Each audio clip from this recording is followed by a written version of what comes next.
So I'm here on a cold rainy day. It just stopped raining a little while ago. It wasn't much rain, but this gate that you see here, that's the original gate, and there's the gate post over there. They've got to come out because the large chipper that's going to come on the road, and I'll pan over and you can see that log deck in the distance. I'll get closer to it, but for reference, there's the container coming back this way. There's the gate. But anyway, this large trailer that has the chipper is going to come up the road there, and it's got to make the turn onto this road, and that stump there has got to come out, which is fine. That stump comes out. This gate post will come out and be reinstalled later, but this whole approach has to be widened, and so that the big trailer can make its way in here. So over here in this area right here, we've got to put an extension to the culvert, and likewise over here in this area you've got to put an extension to the culvert so he can make the big turn. Tires are going to turn into this area, and then he's going to make his way up here. It's a big trailer and it needs a wide path to turn.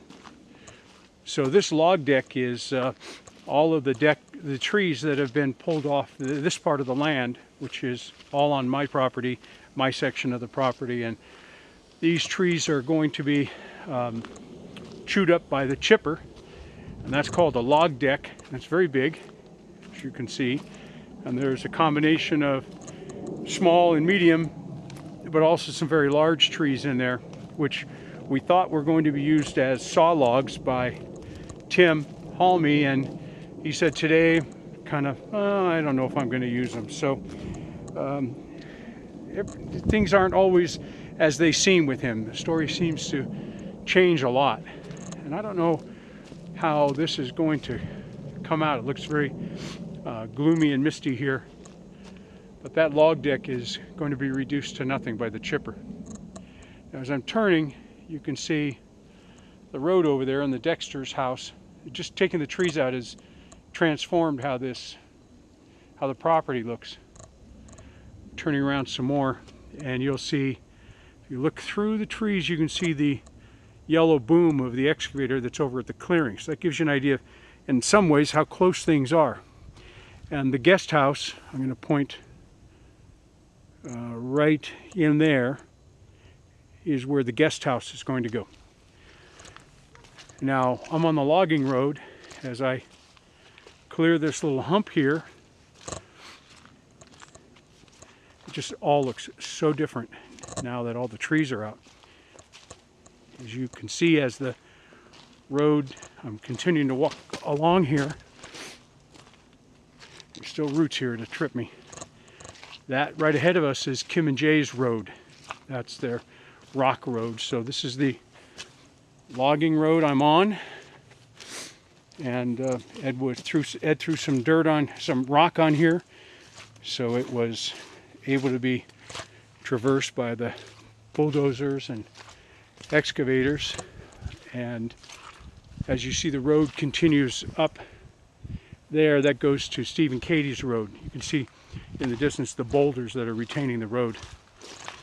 So look how you can see things up here now. There's the log deck. And back there is the protected forest area. And actually across the way, as I point in that direction, way out there, I can see it, is the pink flag that marks where Steve and Katie's garage is going to be. One of the things I'm going to try and get done on this trip is to get their road laid out so that Ed can come back and cut that road. And you can see we got a low spot here and rainwater is collecting. I'd asked Ed to put some rock in here at this spot, and I can see the rock, but it doesn't look like it was enough. So from this point of view, right here, this perspective, down the road there, Kim and Jay's. Up the road there, Steve and Katie's. This road goes up to the clearing, and over here to the right is the guest house. And you can't see it from this view, but if I just turned around, if you look off there, you can see the container.